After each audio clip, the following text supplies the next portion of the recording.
Hello friends, જય માતાજી. હું છું ધર્મિષ્ઠા પરમાર. સ્વાગત છે તમારું ધર્મી સિમ્પલ રેસિપીમાં. આજે હું તમારી જોડે શેર કરીશ મેળવન કે દહીં વગર દૂધમાંથી દહીં કેવી રીતે બનાવવું. એકદમ સહેલી રીત છે. અને જ્યારે આપણે એવું બનતું હોય છે કે મેળવન કે દહીં હોતું નથી અને દૂધ વધ્યું હોય છે, તો એમાંથી કેવી રીતના આપણે દહીં બનાવવું, તો આજે એ જ રીત હું આજે તમને બતાવવાની છું. તો અહીં મેં 500 ગ્રામ જેવું ફૂલ ફેટવાળું દૂધ લીધું છે. એને ગેસ પર આપણે ગરમ કરવા મૂકી દઈશું. એમાં 1 થી 2 ઉભરો આવે ત્યાં સુધી આપણે આ ગરમ કરવાનું હોય છે. તો અહીં જે આપણે બજારમાં મળે છે એ જ મેં દૂધ લીધું છે. તેને આપણે ફૂલ ગેસ પર થોડું પાણી અંદર એડ કરવાનું છે. 2 ચમચી જેટલું મેં પાણી એડ કર્યું છે અને આ દૂધ ગરમ કરવા મૂકી દીધું છે. તમે જોઈ શકો છો 1 થી 2 ઉભરા જેવું આવી ગયું છે. જ્યારે ઉભરો આવી રીતના આવી જાય પછી આપણે ગેસ બંધ કરી દેવાનો છે અને દૂધને થોડી વાર ઠંડુ કરવાનું છે.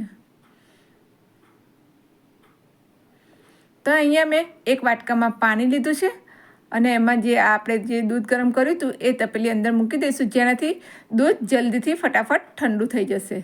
તો એક ખાસ એક ટિપ્સ છે કે જો તમારે દૂધ ફટાફટ ઠંડુ કરવું હોય તો કોઈ વાસણમાં તમારે થોડું પાણી લઈ લેવાનું ઠંડુ અને એમાં આ મૂકી દેવાનું. પછી જ્યારે દૂધ સામાન્ય આપણે આમ ટચ કરી શકાય એટલું ગરમ હોય તો આપણે એ પછી કાઢી લેવાનું છે.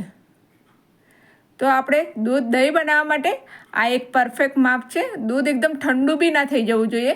આપણે અંદર આગળ બોરી શકીએ એવી રીતના રૂમ ટેમ્પરેચરવાળું હોય એવું આપણે દૂધ લેવાનું છે. અહીંયા મેં 3 બદામ લીધી છે. આ 3 બદામને મેં આખો દિવસ દહીંમાં પલાળીને રાખી હતી અને પછી એને ધોઈને ફ્રીઝરમાં મૂકી રાખું છું. જ્યારે પણ મારે જો મેળવણ કે એવું કંઈ ન હોય તો હું આ બદામનો ઉપયોગ કરું છું. હવે અહીંયા મેં જે સામાન્ય આપણે જે સીવણ માટેનો જે દોરો લઈએ છીએ એ જ મેં સૂતરનો દોરો લીધો છે. એને સારી રીતે માપ કરીને આપણે એના 3 ભાગ કરી લઈશું. તો થોડો દોરો આપણે લાંબો રાખવાનો છે.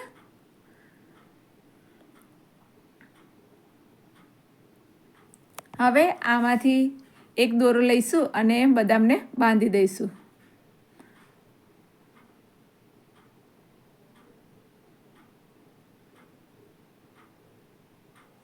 હવે આ બદામને આપણે એક એક કરીને દોરો બાંધી દઈશું.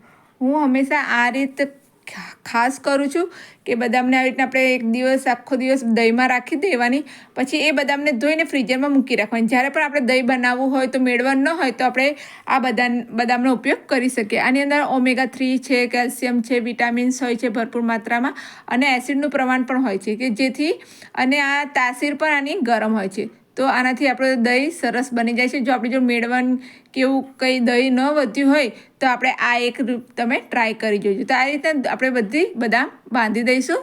3 બદામ આવી રીતના બાંધી દઈશું. હવે એને આપણે દૂધમાં મૂકી દેવાનું છે. તો એના માટે મેં એક ડબ્બો લીધો છે, એરટાઇટવાળો ડબ્બો લેવાનો તમારે સ્ટીલનો. એમાં આપણે આ દૂધ એડ કરશું. તો એ મારું બધું દૂધ અંદર એડ થઈ ગયું છે. હવે એમાં જે આપણે બદામને બાંધીને રાખી હતી એ અંદર મૂકી દઈશું. તો આમ છૂટી આપણે બદામ અંદર મૂકી દઈશું.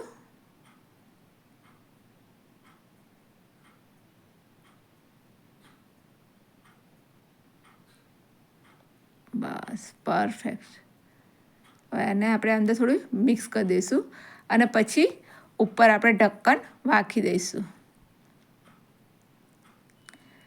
હવે આને જો ઉનાળો હોય તો તમારે 6 થી 7 કલાક માટે રવા દેવાનું ઢાંકીને, અને જો શિયાળો હોય તો 8 થી 12 કલાક જેવું તમારે રાખી દેવાનું છે. હવે આ ડબ્બાને આપણે કોઈ પણ રસોડાના કોઈ ખાનામાં મૂકી દઈશું જેથી અંદર ગરમાવો રહે અને આપણું દહીં ફટાફટ થઈ જાય. તો મેં મારું એક ડ્રોવર ખોલીને એને મેં ત્યાં એડ કરી દઉં છું. અને મેં રાત્રે બનાવ્યું છે એટલે સવાર સુધી 8-1 કલાક થઈ જશે. તો હું ત્યારે સવારમાં ચેક કરીશ. તો બીજા દિવસ 8 થી 12 કલાક જેવું થઈ ગયું છે. અત્યારે શિયાળો ચાલે છે એટલે મેં 12 કલાક જેવું રાખ્યું છે. હવે આ ડબ્બો આપણે બહાર કાઢી લઈશું. હવે એને આપણે ખોલીને જોઈશું. તો જુઓ એકદમ સરસ ઢેફા જેવું દહીં આપણું બનીને તૈયાર થઈ ગયું છે. તો એક વખત તમે આ રીતથી જરૂરથી બનાવજો. અને જો તમે મારી આ રીત ગમી હોય તો પ્લીઝ લાઇક કરી દેજો. અને જો મારી ચેનલને સબસ્ક્રાઈબ ન કરી હોય અને જો તમે નવા જ આવ્યા હોય તો પ્લીઝ સબસ્ક્રાઈબ કરી દેજો. અને આ જ વિડીયોને તમે તમારા સગા સંબંધી કે રિલેટિવ્સમાં શેર કરવાનું તો ભૂલતા જ નહીં. તો આ રીતે જુઓ એકદમ પરફેક્ટ એવું આપણું આ દહીં બનીને તૈયાર થઈ ગયું છે. હવે અંદરથી આપણે આ બદામ છે એ કાઢી લઈશું અને એને આપણે સારી રીતે ધોઈને ફરી ફ્રીઝરમાં મૂકી દેવાનું, કાં તો તમારે ખાવી હોય તો ખાઈ શકો છો. અને બાળકો માટેની એક ટિપ્સ છે કે બદામને રાત્રે તમે પલાળીને સવારમાં એના છોડિયા કાઢીને બાળકોને આપી શકો તો છોકરાઓને ભણવામાં સારી રીતે યાદશક્તિ વધે છે અને બદામ ખાવી પણ ખૂબ જ સેહત માટે સારી હોય છે. તો જુઓ એકદમ છે ને બજાર જેવું એકદમ પરફેક્ટ ઢેફા જેવું આપણું આ દહીં બનીને તૈયાર.